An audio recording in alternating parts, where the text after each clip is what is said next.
Ok.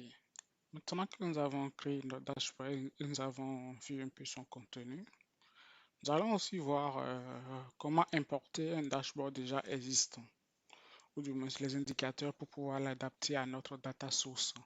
Pour le faire, on peut aller sur le site officiel de Grafana.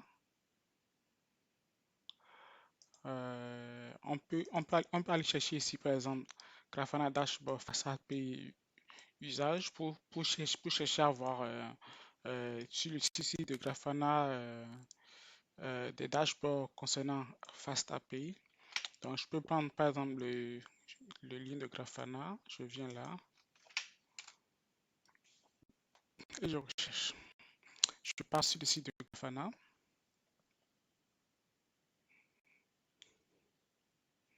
Ensuite, je viens dans recherche ici et je saisis là Fast API, le mot-clé concernant ma recherche. J'ai lancé ma recherche. Ici, je vais cocher ici dashboard. Et là, c'est bon. On voit sur le site de Grafana ici des particuliers ou des entreprises qui ont publié en fait des dashboards à propos de Fast API qu'ils ont réalisé. Prenons par exemple celui-ci par exemple, prenons-le, ouvrons-le.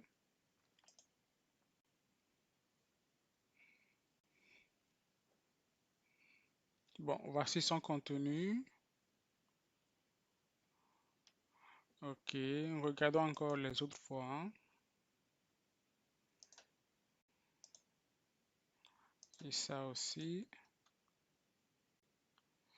Ça ressemble à quoi, hein? Qu'est-ce qu'il propose?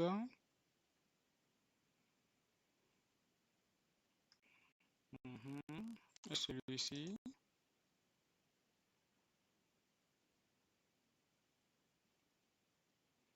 Ok, bon. Prenons par exemple celui-ci.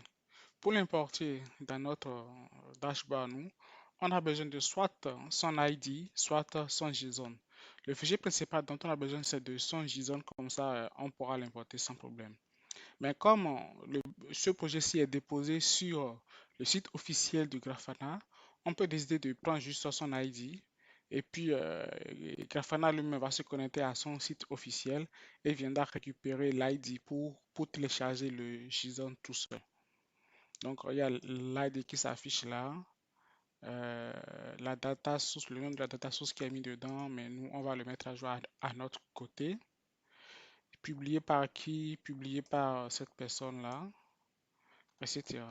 Donc, maintenant qu'on a ça, revenons dans notre dashboard. On fait import et où import. Et ici, puisqu'on ne veut pas importer un JSON et c'est l'ID qu'on a pris, on va juste coller l'ID ici et on fait load. Donc, on vérifie ça. Ici, il faut préciser ici notre base de données, notre data source, et on fait import. Bon, je crois qu'il n'a pas été bien importé.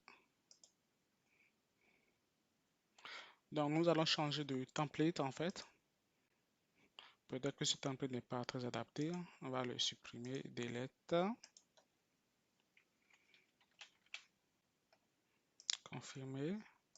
Donc, j'étais sur celui-ci et c'est lui qui n'a pas été bien, celui de publié par, ok, d'accord, je prends alors celui-là.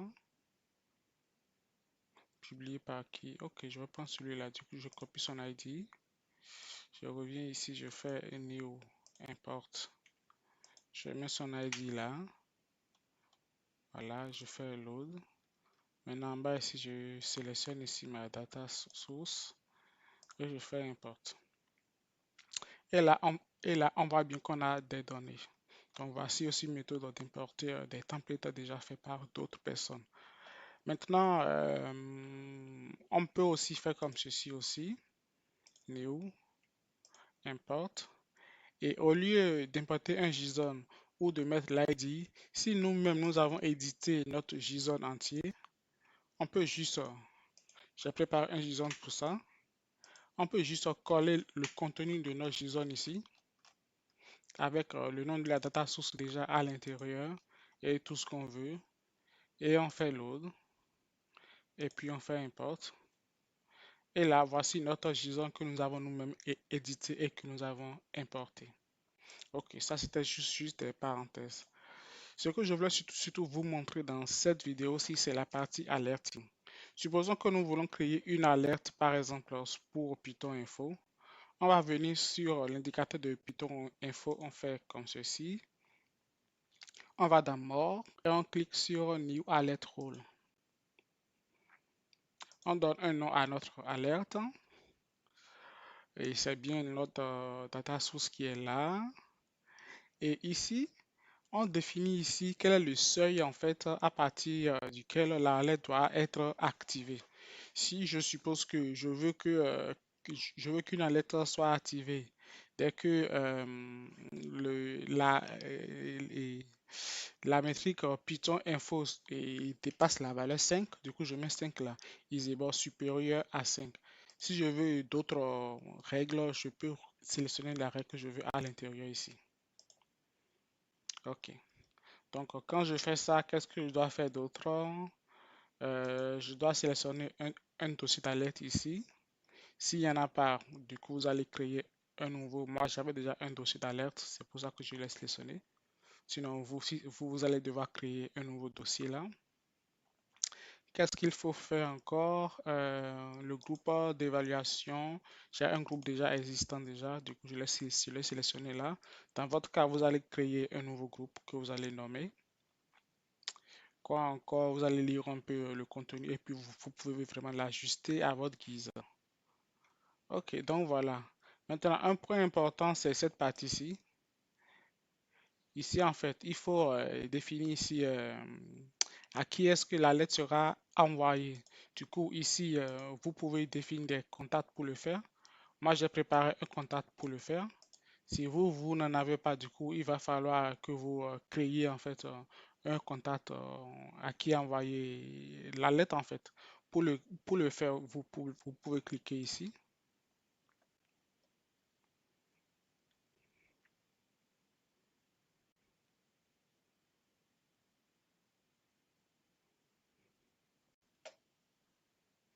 OK. Et vous pouvez créer un nouveau contact. Du coup, vous donnez le nom à votre contact. Voilà. Vous sélectionnez si c'est un mail qui sera envoyé ou Discord ou un Jira, tout ce que vous voulez voir. Il y a plein d'options ici, ou un Slack, Telegram, etc. Ensuite, ici, vous saisissez l'adresse exacte.